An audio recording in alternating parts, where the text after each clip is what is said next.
30 ನಿಮಿಷಗಳ ಕಾಲ ನಾನು ಹೇಳುವಂತಹ ಕೆಲಸವನ್ನು ಮಾಡಿ ನೋಡಿ. ನೀವು ಸಂಬಳ ಅಂತ ಎಷ್ಟು ತಗೊಳ್ತೀರಾ ಅಲ್ವಾ ಕೆಲಸವನ್ನು ಮಾಡ್ತಾ, ಅದಕ್ಕಿಂತ ಜಾಸ್ತಿ ನೀವು ಕೇವಲ ಈ 30 ನಿಮಿಷಗಳ ಕಾಲ ಕೆಲಸ ಮಾಡೋದ್ರ ಮೂಲಕ ದುಡಿಬಹುದು. ಯಾವಾಗ ನಮಗೆ ಆ್ಯಕ್ಟಿವ್ ಇನ್ಕಮ್ಗಿಂತ ಪ್ಯಾಸಿವ್ ಇನ್ಕಮ್ ಜಾಸ್ತಿ ಆಗುತ್ತೋ ಆವಾಗ ನಾವು ಆರ್ಥಿಕ ಸ್ವಾತಂತ್ರ್ಯವನ್ನು ಗಳಿಸ್ಕೊಳ್ತೀವಿ. ಆ್ಯಕ್ಟಿವ್ ಇನ್ಕಮ್ ಅಂತ ಅಂದರೆ ಏನು, ಪ್ಯಾಸಿವ್ ಇನ್ಕಮ್ ಅಂತಂದರೆ ಏನು, ಮತ್ತು 4 ಪ್ಯಾಸಿವ್ ಇನ್ಕಮ್ ಐಡಿಯಾಸನ್ನು ನಾನು ನಿಮಗೆ ಹೇಳ್ಕೊಡ್ತೇನೆ. ಖಂಡಿತವಾಗ್ಲೂ ಅದನ್ನು ಮಾಡೋದಕ್ಕೆ ಮನಸ್ಸು ಮಾಡ್ದಲೇ ಅಯ್ಯೋ ಇವೆಲ್ಲ ಆಗಿಬಿಡುತ್ತಾ ನಿಜಾನಾ ಅಂತ ಅಂದ್ಕೊಂಡ್ರೆ ಖಂಡಿತವಾಗ್ಲೂ ಆಗೋದಿಲ್ಲ. ಆದರೆ ಮನಸ್ಸು ಮಾಡಿ ಈ 4 ಕೆಲಸಗಳಲ್ಲಿ ಯಾವುದನ್ನಾದರೂ ಮಾಡಿದ್ರೆ ನೀವು ಆರಾಮಾಗಿ ಪ್ರತಿ ತಿಂಗಳು ಎಷ್ಟು ಸಂಬಳ ತಗೊಳ್ತೀರೋ ಅದಕ್ಕಿಂತ ಜಾಸ್ತಿ ಸಂಬಳನ ತಗೊಳ್ಬಹುದು.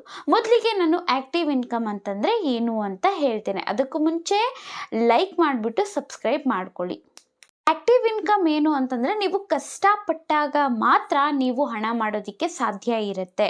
ಎಕ್ಸಾಂಪಲ್, ನೀವು ಕೆಲಸಕ್ಕೆ ಹೋದರೆ ಮಾತ್ರ ಕಂಪ್ನಿಗೋ ಫ್ಯಾಕ್ಟ್ರಿಗೋ ಈ ರೀತಿ ಹೋದರೆ ಮಾತ್ರ ನಿಮಗೆ ದುಡ್ಡು ಬರೋ ಅಂಥದ್ದು. ರಜಾ ಹಾಕ್ಕೊಂಡು ಕೂತ್ಕೊಂಡ್ರೆ ಒಂದಷ್ಟು ತಿಂಗಳು ನಿಮಗೆ ಯಾವುದೇ ರೀತಿ ದುಡ್ಡು ಬರೋದಿಲ್ಲ. ಬಿಸ್ನೆಸ್ ಮಾಡ್ತಾ ಇರ್ತೀರ, ಏನೋ ಒಂದು ಹೋಟೆಲ್ ನಡೆಸ್ತಾ ಇರ್ತೀರ, ಪ್ರತಿದಿನ ಕೂಡ ಹೋಟೆಲನ್ನು ಓಪನ್ ಮಾಡಿ ಅಲ್ಲಿ ಅಡುಗೆಯನ್ನು ಮಾಡಿ ಬಡಿಸಿ ಮಾಡಿದ್ರೆ ತಾನೇ ನಿಮಗೆ ದುಡ್ಡು ಅನ್ನೋವಂಥದ್ದು ಬರೇ.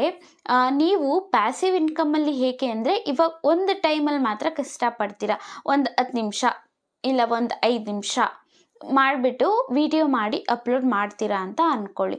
ಅವಾಗಷ್ಟೇ ನೀವು ವಿಡಿಯೋನ ಶೂಟ್ ಮಾಡೋ ಅಂಥದ್ದು. ಅದಾದಮೇಲೆ ವ್ಯೂಸ್ ಬರ್ತಾನೆ ಇರುತ್ತೆ, ಜನ ಯಾವಾಗಲೂ ನೋಡ್ತಾ ಇರ್ತಾರೆ ಅಂತ ನೀವು ಮಲಗಿದ್ರೂ ಕೂಡ ನಿಮಗೆ ದುಡ್ಡು ಅನ್ನುವಂಥದ್ದು ಬರುತ್ತೆ.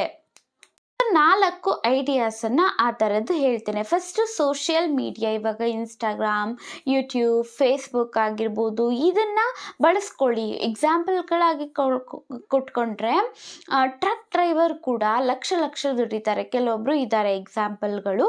ಏನು ಅಂತಂದರೆ ಟ್ರಕ್ಕನ್ನು ಓಡಿಸ್ತಾ ಇರ್ತಾರೆ, ಅದರಿಂದ ಒಂದಷ್ಟು ಸಾವಿರ ಬರುತ್ತೆ ಅಂತ ಅಂದ್ಕೊಳ್ಳಿ. ತಿಂಗಳಿಗೆ ಒಂದು 30,000 ಈ ರೀತಿ ಬಂತು ಅಂತ ಅಂದ್ಕೊಂಡ್ರು ಕೂಡ.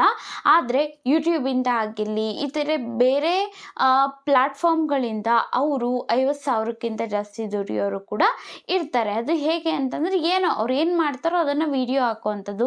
ಇವಾಗ ಟ್ರಕ್ ಡ್ರೈವರ್ ಬೇರೆ ಕಡೆ ನಿಲ್ಲಿಸ್ಬಿಟ್ಟು ಅಡುಗೆ ಮಾಡ್ಕೋಬೇಕಾಗಿರುತ್ತೆ, ಅದನ್ನು ವಿಡಿಯೋ ಮಾಡಿ ಅಪ್ಲೋಡ್ ಮಾಡ್ತಾರೆ, ಜನ ಅದನ್ನು ನೋಡ್ತಾರೆ, ಆ್ಯಡ್ಸ್ ಬರುತ್ತೆ, ದುಡ್ಡು ಅನ್ನುವಂಥದ್ದು ಬರುತ್ತೆ. ಈ ರೀತಿ ಬಿಸ್ನೆಸ್ಗೂ ಕೂಡ ಬಳಸ್ಕೊಳ್ಬಹುದು. ಇವಾಗ ಡೈಲಿ ವ್ಲಾಗ್ಸನ್ನು ಹಾಕ್ತಾ ಇರೋವಂಥವ್ರು ಅವ್ರಿಗೆ ಆರ್ಡರ್ಸ್ ಬರುತ್ತೆ ಅಲ್ವಾ.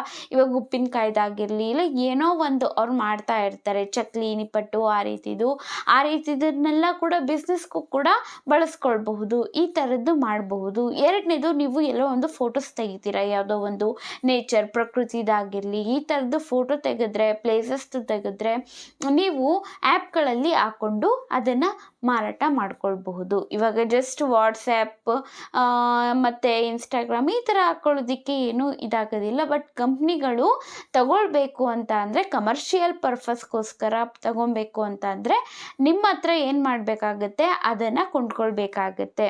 15,000ಕ್ಕಿಂತ ಹೆಚ್ಚು ಕೊಡುವಂತಹ ಸಾಧ್ಯತೆಗಳು ಇರ್ತವೆ. ಈ ರೀತಿ ಕೆಲಸ ಮಾಡಬಹುದು.